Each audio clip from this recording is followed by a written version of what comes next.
Gracias por haber aceptado nuevamente la invitación, sea bienvenido y pues sin mayores preámbulos, adelante. Muchas gracias primero a Saúl por la invitación para estar nuevamente aquí con ustedes. Tienen unas instalaciones impresionantes, todas estas zonas verdes son muy inspiradoras, dan ganas de quedarse aquí, pero se quita uno en este caso la chamarra y dice no, mejor me regreso al clima templado del DF con todo y contaminación. Ciertamente el título que le envié a Saúl fue con la intención de atrapar su atención y vamos a hablar de eso. Lamento en esta ocasión contradecir a Saúl en el sentido de que dice que no voy a hablar de ciencia ficción, pensando que el público aquí es muy amplio, que aunque tenemos colegas investigadores, son de áreas diferentes, en general a la física y en particular a la física cuántica, que es mi especialidad. Voy a tomar un riesgo de presentar una charla donde vamos a hablar de películas de ciencia ficción, de novelas de ciencia ficción, también vamos a hablar de cosas serias, desde luego. Pero mi interés es captar su atención y facilitar un poco el conjunto de ideas que tienen que ver con este tema tan controversial, que tiene un origen en la física cuántica, desde que se creó la física cuántica, y que hoy en día, como puse en el resumen de la charla, ha sido secuestrado este concepto por disciplinas exóticas, altamente especulativas, como teoría de cuerdas. Sé que los colegas de gravitación y cosmología aquí no hacen teoría de cuerdas, por eso lo digo, pero ciertamente son altamente especulativas. Al final daré mi punto de vista al respecto. Y bien, espero no haber preparado la charla en el otro extremo, de tal forma que les parezca muy simplista lo que quiero decirles. Pero desde luego podemos discutir los conceptos con toda la profundidad que alguno de ustedes requiera en el momento que así se solicite.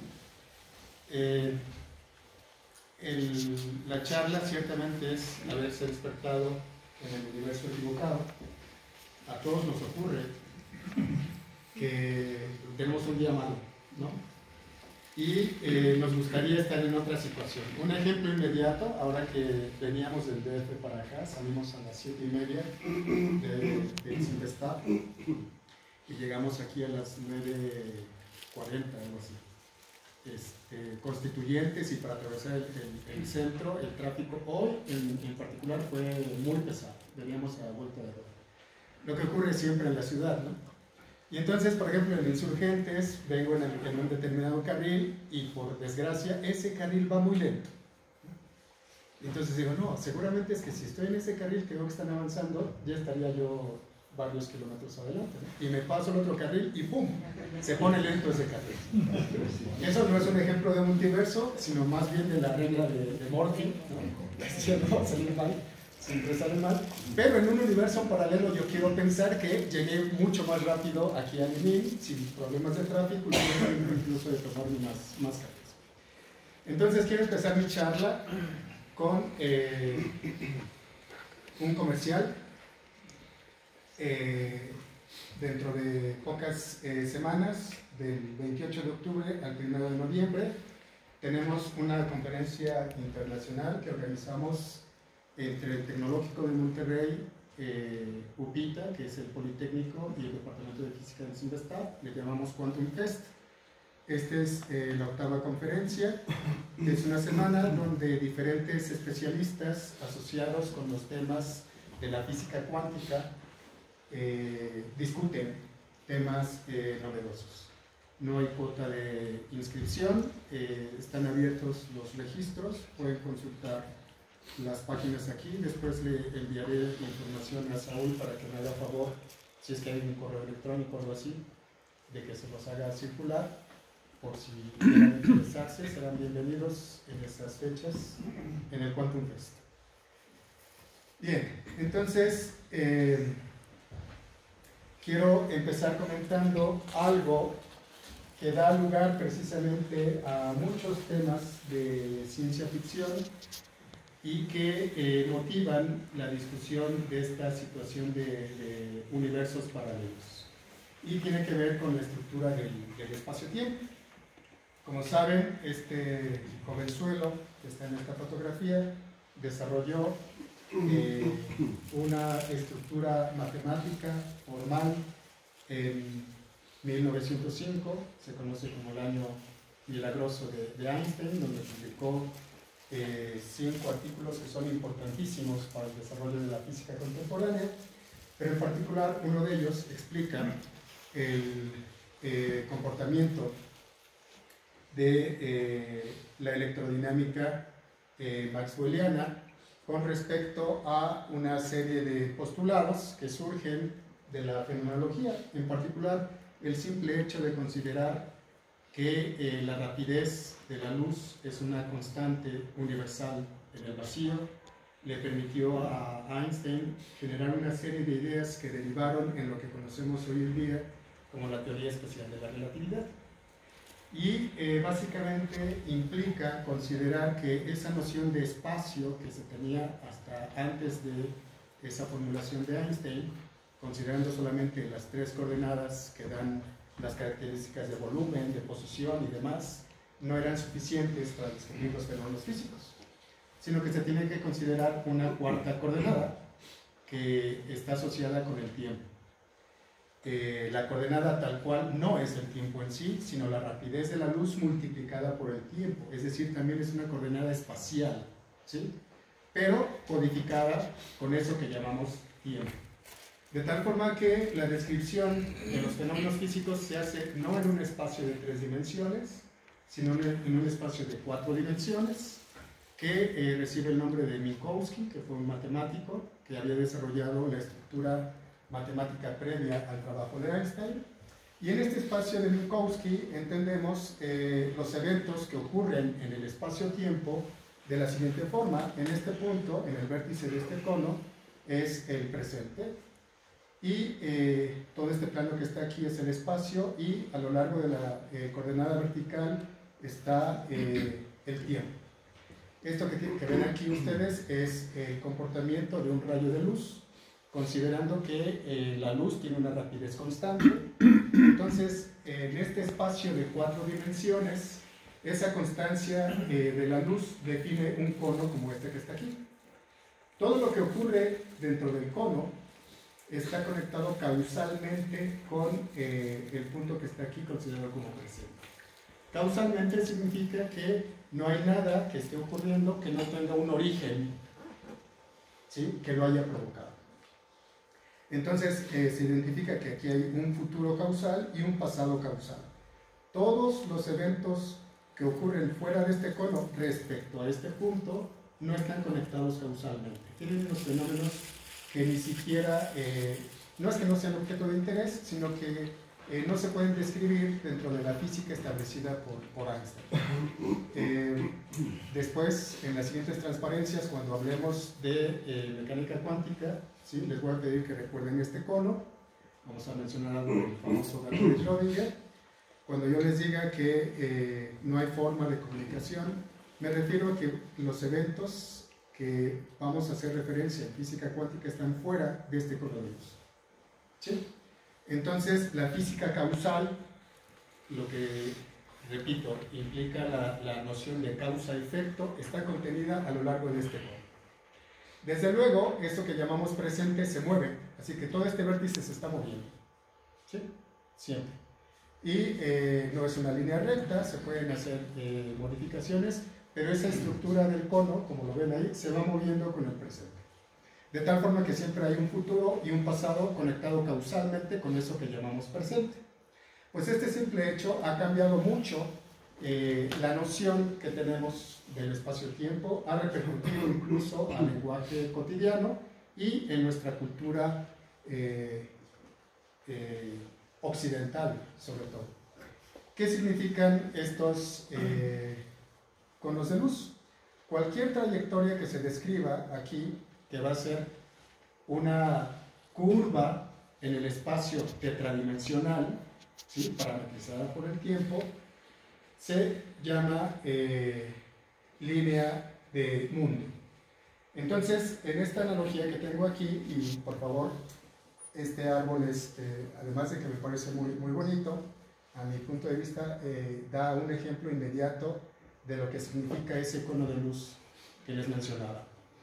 Pueden pensar que aquí está el vértice de lo que llamamos presente, abajo en las raíces están el pasado, y esta es la línea de mundo, es decir, la trayectoria que va describiendo un sistema físico conforme el tiempo pasa.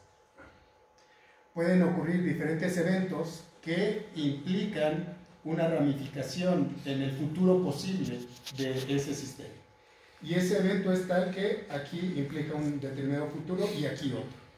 Dependiendo de cómo se dan esas circunstancias, la línea de mundo sigue y en cada momento, les digo, pueden imaginar que en cada uno de estos puntos hay un conito como el que les dije. Y el presente se va moviendo. Cuando hay una ramificación, algo que implica una situación donde los parámetros del lenguaje de la física se dividen, ¿sí? Pues ocurre esto. Así que pueden visualizar ese espacio-tiempo con una línea de mundo de esta forma. Este es el presente y estos son todos los posibles futuros asociados con unas condiciones iniciales vinculadas a este presente. No está predicho nada todavía, no hay nada estrictamente establecido en el sentido de que el sistema que está aquí tenga que seguir esta línea o no. Simplemente son ramificaciones, ¿sí? Y todas estas ramas que ven es el futuro posible asociado con este presente.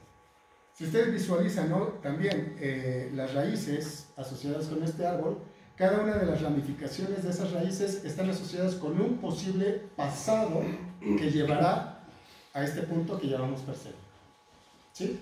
Entonces, en la formulación del espacio-tiempo de Einstein, cada una de estas cosas no se ven como posibilidades. Siempre es el punto presente el que se está analizando. Y cuando hablamos de predicciones decimos, repito, todo lo que ocurre causalmente dentro del cono de luz. Si queremos hablar del comportamiento de un sistema solar, por ejemplo, ¿sí? Todo lo que implica la interacción de los planetas y cómo se mueven las galaxias y demás están conectados causalmente a partir de un presente dado. ¿Sí? Ok. Eso, como les comentaba, da lugar a ciencia ficción.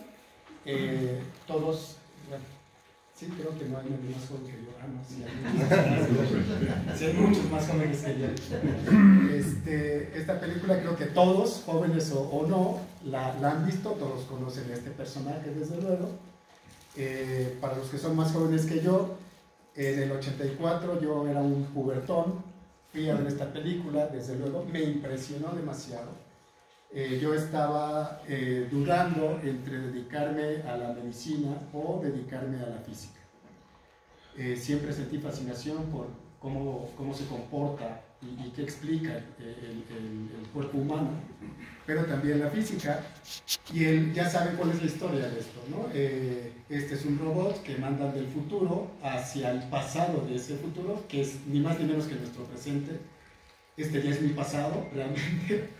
Pero en ese momento de la película era mi presente también. Y era muy impresionante que en el cine le despertasen a uno esas nociones, porque esto genera un loop y genera unas contradicciones cuando uno trata de explicar la línea de mundo asociada con esta película, ¿sí?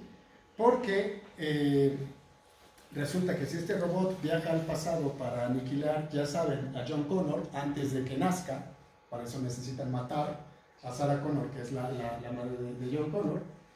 Quieren aniquilar a John Connor porque es el humano que en el futuro, donde proviene este robot, es el que le está dando batalla a las máquinas que se rebelaron.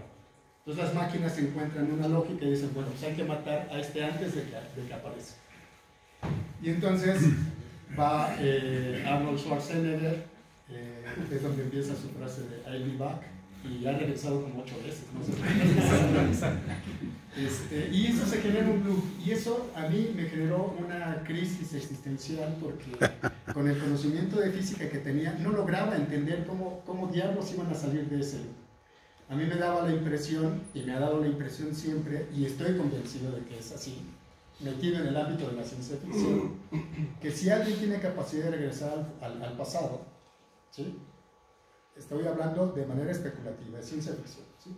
Si alguien tiene la capacidad de regresar al pasado, por mucho que modifique el pasado, ¿sí?, no tiene forma de corregir su presente, ¿sí? Porque ocurra lo que ocurra, su presente va a estar ahí. Mi impresión siempre fue, en este sentido, que, por ejemplo, esto es 1984, este es el futuro posible de 1984, donde es generada la máquina Terminator, y lo regresan al pasado, ¿sí? Este pasado va a modificar, va a matar a John Connor, pero va a evolucionar en esta otra línea del tiempo. Así que jamás va a corregir el problema que tienen las máquinas en ese momento. Esa siempre fue mi impresión, y estoy convencido de eso todavía en el ámbito de la ciencia ficción. Y eso lo resolví, pues, años después, cuando empecé a aprender relatividad especial en el bachillerato. Me estoy yendo hacia atrás, ¿bien? Para que vean cómo soy una...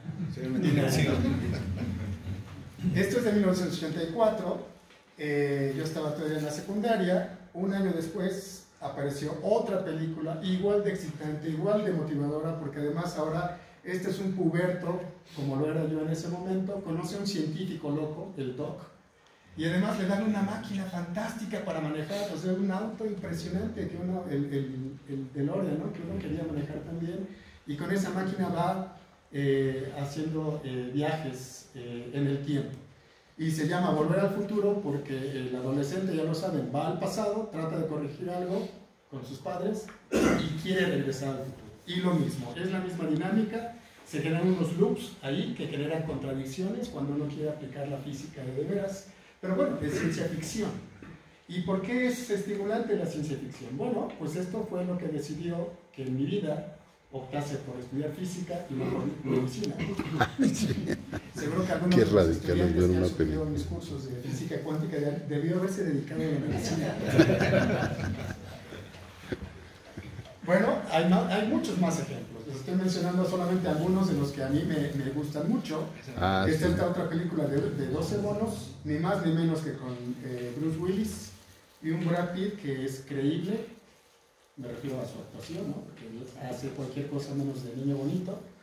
Y esta es una historia igual, catastrófica, donde se presenta un futuro malísimo, impresionante, y mandan a Bruce Willis al pasado para tratar no solamente de entender qué ocurrió, sino de detener a alguien que soltó un virus en el pasado que generó una cisma en la humanidad y los llevó a la situación en la que estaba.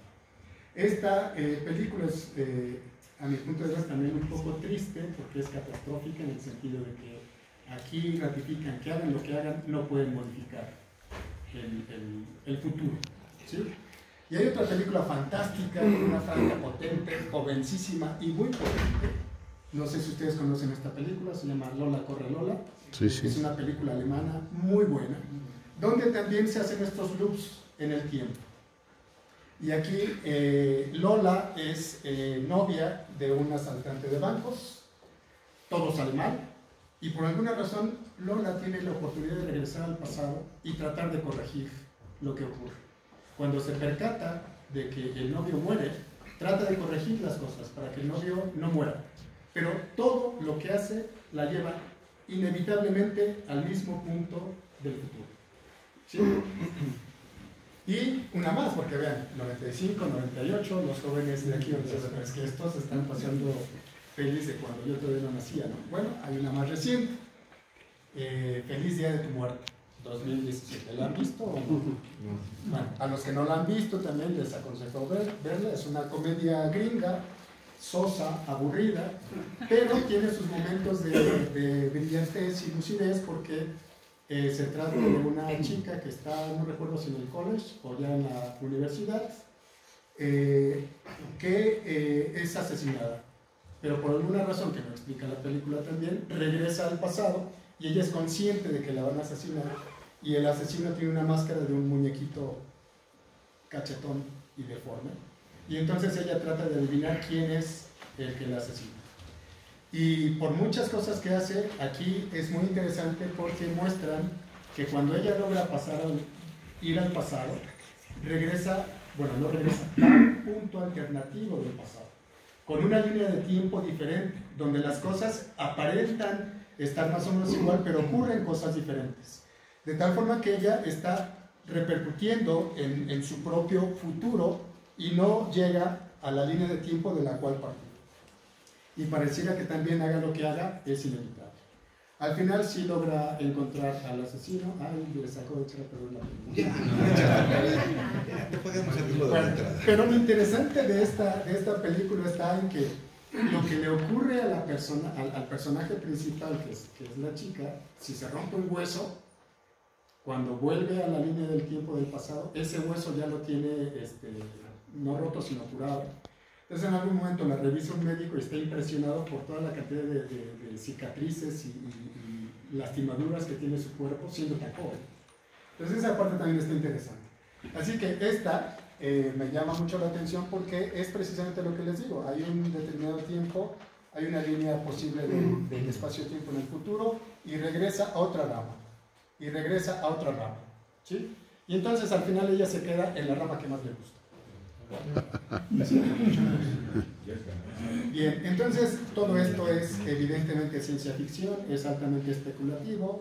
Hoy en día parece no generar nada extraordinario, estamos habituados a ver esta clase de películas, pero lo interesante de la ciencia ficción es que es una forma de anticipar o de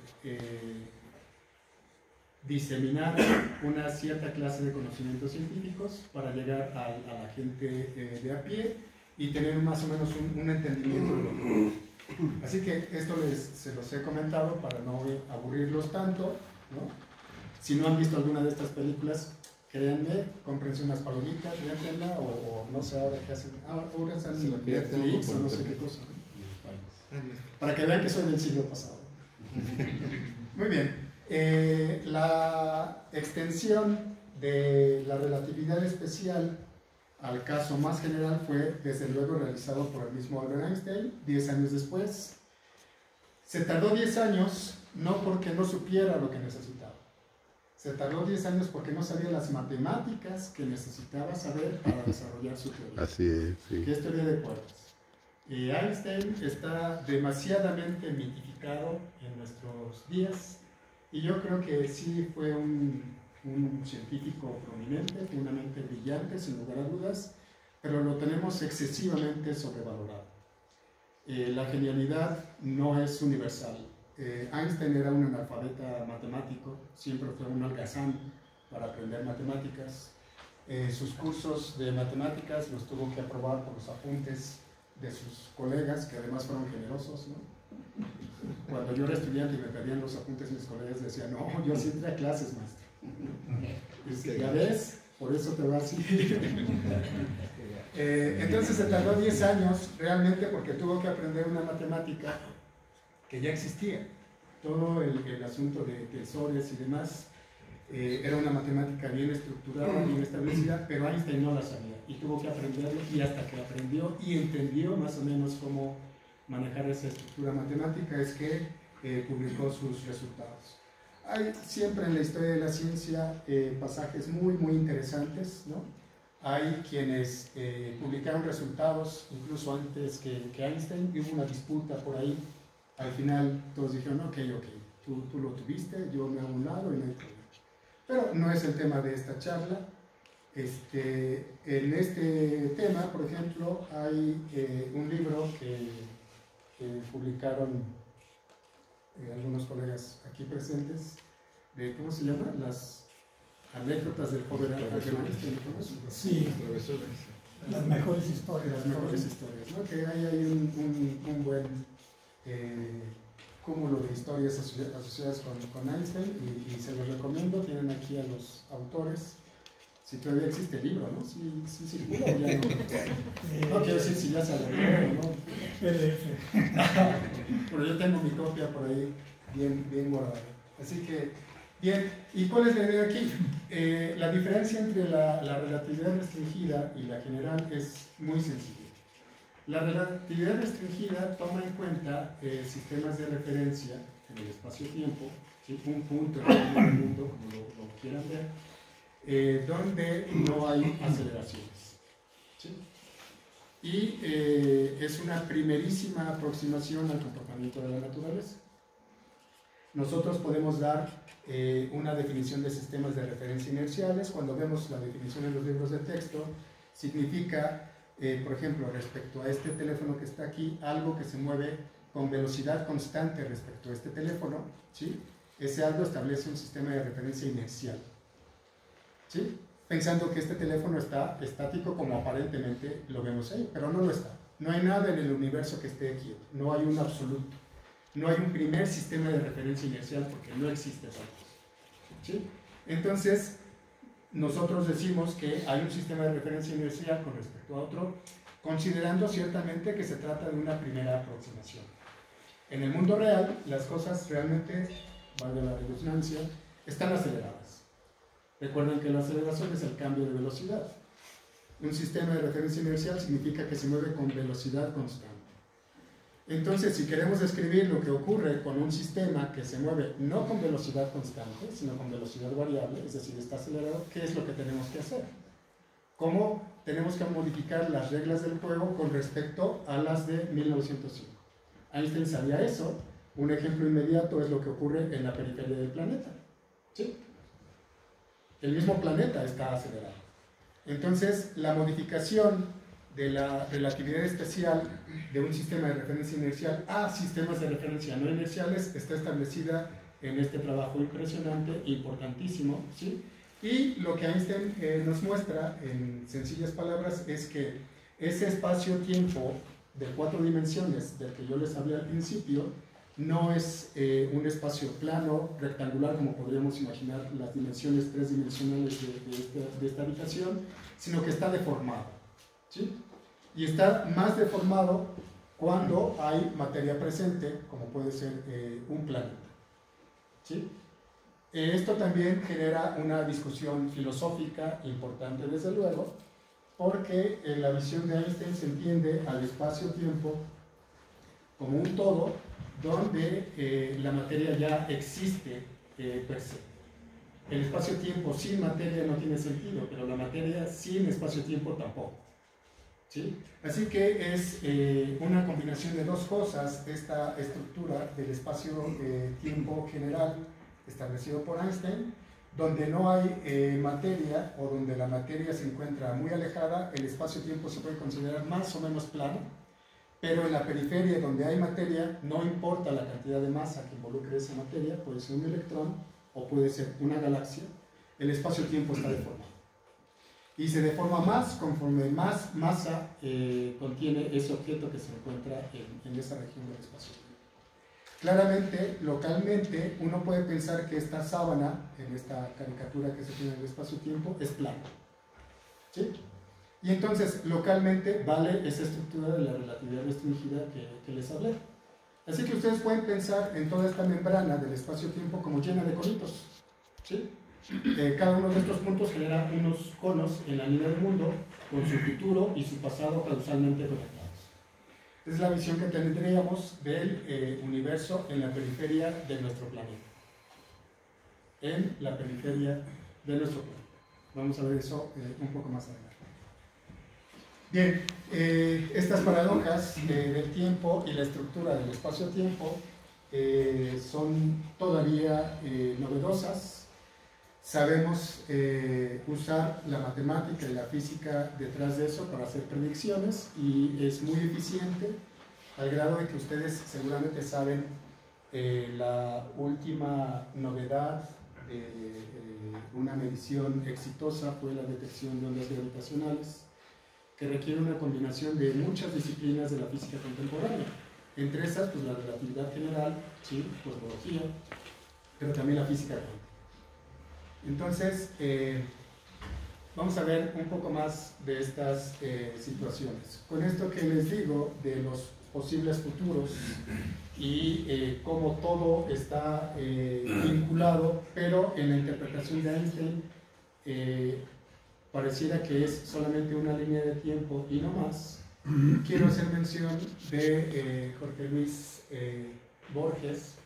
Borges, como diría uno de nuestros queridísimos estúpidos expresidentes, sí, perdón, no hay otra palabra, sí, ignorante. No sé quiénes han leído a Borges, quienes no, les recomiendo leerlo, es delicioso, es fascinante, y en particular, esta es una edición actual en español de los cuentos de Borges. Aquí se encuentra una historia que se llama El jardín de los senderos que se bifurcan, que es de 1941. Esta es una historia policíaca, realmente. Está datada en la Segunda Guerra Mundial, no tiene nada que ver con la realidad, es ficción, desde luego. Es policíaca donde el personaje central es el tiempo. Pero no es el tiempo como se conoce en la cotidianeidad, ni siquiera es propiamente el tiempo de la estructura espaciotemporal de Einstein. Es algo más vivo, es algo que es mucho más protagónico. Es algo en el que nada está escrito. El tiempo tiene muchas posibilidades. Y la historia de El jardín de los senderos que se bifurcan trata, como les digo, de un elemento, un espía, en la época de la Segunda Guerra Mundial, donde los nazis evidentemente son los enemigos, y este espía tiene que dar información a sus jefes de dónde está concentrado el armamento que tienen sus enemigos. Pero ya lo descubrieron y están a por él, y están a punto de detectarlo y de detenerlo. Entonces él busca una forma de hacerle saber a sus superiores dónde está localizado este lugar. Y entonces busca en el directorio telefónico y encuentra la clave para dar con ellos. Y se va a buscar a una persona. Y en el camino de buscar a esta persona, resulta que él es el poseedor de una novela que se llama El jardín de los senderos que se bifurcan, que en la historia de la novela es ciencia ficción, ¿sí? Es una especie de leyenda urbana porque nadie ha sabido nada de eso y parece que no se había logrado concretar. Y la dinámica es tal que el jardín de los senderos que se bifurcan es una metáfora del tiempo. El jardín es ni más ni menos que la estructura del espacio-tiempo, como lo visualiza Borges, como les digo. Y el final no se los cuento. Les aconsejo leerla, es muy, muy interesante. ¿Sí? Lo importante de aquí es que, desde luego, Borges no tenía una educación científica. Sin embargo, cuando uno lee este cuento, se queda impresionado con la visión rigurosamente científica que hace Borges del espacio-tiempo. Y esa visión del espacio-tiempo que hace Borges es más una visión mecánico-cuántica que einsteiniana. Y en las siguientes transparencias les iré explicando por qué digo que es mecánico-cuántica. ¿Sí? Asociada con estas cuestiones del tiempo, también quiero, no se crean que recibo regalías por hacer propaganda, son novelas de las varias que he leído desde luego y que me han impresionado mucho por su contenido. No sé si alguno de ustedes conoce a alguno de estos libros o autores. Esta de La Legión del Tiempo es de 1938, y habla de nuevo de futuros posibles. El personaje es un individuo al que visitan dos diferentes mujeres exóticas, hermosas, de las cuales el personaje inevitablemente se siente atraído. Pero cada una de estas mujeres son portavoces de futuros posibles del mundo en el que vive el personaje. Uno es muy romántico y el otro es catastrófico. Y entonces ambas mujeres tratan de convencer al personaje de que haga algo para que ese algo que va a ser el personaje decante en un futuro o en el otro. ¿Sí? No se explica cómo es que llegan si todavía no existen. ¿Sí me explico? Es decir, aquí se está tratando esta estructura del espacio-tiempo donde nada está definido. Por eso estas dos diferentes mujeres vienen de futuros posibles para tratar de concatenar las cosas para que el futuro donde ellas existen sea el que se realice al final del día, ¿no? Pero de diferentes futuros. Sí, son diferentes, o sea, son dos diferentes ramas del espacio-tiempo y tratan de concatenar las cosas para que se decante en la línea que les convence, ¿no? Esta quizás es la más famosa de todas estas estructuras, es El hombre del castillo, por Philip Dick. No sé si la han leído o no. les aconsejo leerla. Este es impresionante porque, bueno, es del 62, pero aquí trata de una historia en un mundo alternativo, donde el personaje es alguien que está encerrado y lo tratan como loco, como chiflado, porque él grita a los cuatro vientos y está convencido de que la Segunda Guerra la ganaron los aliados. Y todo el mundo dice, estás loco, ¿cómo que los aliados? ¿Qué no ves? Si ganaron los nazis. Ve cómo está repartido el mundo. El mundo se lo repartieron entre los nazis y Japón. ¿Sí? ¿Qué te pasa? ¿Estás loco? Y por eso lo encierran. Y entonces hay toda una cofradía de seguidores de este personaje que lo tratan de liberar, y ya no les cuento el final. Pero es un futuro alternativo también. Esto en principio ocurre en un universo paralelo donde los nazis son los que ganan la Segunda Guerra Mundial. ¿Ok? Y esta 1984, más reciente, de Murakami, yo le he aconsejado a mis amigos míos. Algunos me han dicho, oye, qué genial está esa novela, y otros me han dicho, qué asco, me hiciste gastar dinero a lo tonto, ¿no? Pero pues así es la literatura. Aquí se trata también de un universo paralelo. La historia empieza muy trepidante porque es alguien que está en Tokio y está con prisa para llegar a dar una conferencia en el INIM. Tiene una entrevista, ¿sí? Y entonces está en Constituyentes, está en una avenida, en un segundo piso, y está desesperado y le pide al taxista que acelere el paso porque si no, no va a llegar. Y entonces el taxista le dice, bueno, sabes, es que es imposible, aquí no vamos a movernos por lo menos en media hora, fácil. Pero si quieres llegar pronto, mira, ahí en el puente hay unas escaleras, tú puedes descender por esas escaleras y tardarás 15 minutos en llegar al punto al que estás interesado en llegar. Y entonces el personaje dice, ok, bueno, desciende las escaleras y tiene que pasar una serie de peripecias para descender por esas escaleras. Y cuando llega al punto al que quería llegar, se percata que las cosas no son exactamente como solían ser. Y le empieza a parecer que hay cosas un tanto extrañas. Lo más extraño en lo que nota es que cuando empieza a atardecer en la noche, hay dos lunas, no solamente una. Y así empieza la historia. Leanla, son 3 volúmenes. Este sí tengo regalías. Así que, sin percatarse este personaje, lo que hace Murakami es que al descender por las escaleras, sin percatarse, atraviesa un umbral en el espacio-tiempo que lo lleva a un universo paralelo. Pero él mismo no se percata de inmediato que está en un universo paralelo, ¿sí? Sino hasta tiempo después. Oye, ¿y tardó 15 minutos? Yo sí en leer esa parte. Así que queremos pensar que estábamos en la misma línea de tiempo. ¿Ok? Bien. Así que, a diferencia de estos casos, donde estos son universos paralelos, y aquí otra vez se trata de estos loops en el tiempo, en estos universos paralelos la línea de tiempo sigue tal cual, algo ya muy definido, como en el sentido de Einstein, ¿sí? Pero la historia del jardín de los senderos que se bifurcan es más rica que eso todavía. Les digo que los futuros son todos posibles. Ninguno está escrito a priori y cualquier cosa puede decantar en uno de esos futuros posibles. Cada uno de esos futuros posibles, asociados en la descripción de Borges, es igualmente probable. Y dependerá de lo que ocurre en lo que está llamando presente en la historia, qué versión de esos posibles futuros va a ocurrir.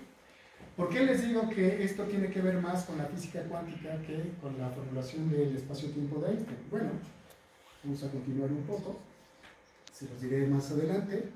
Con esto de las paradojas del tiempo también no puedo evitar mencionarles una historia que escribió Bogdan Mielnik, que desafortunadamente falleció este año, a principios. Bogdan era profesor emérito en el CIVESTAD, reconocido mundialmente por ser especialista en fundamentos de la teoría cuántica. Hay una formulación de la mecánica cuántica que recibe su nombre, ¿sí? Es una formulación geométrica. que hoy en día se está usando como base para cuantizar la gravedad. Es una de las corrientes importantes que hay. Porque la gravedad está descrita en términos geométricos, así como nos enseñó Einstein, y la física cuántica no está descrita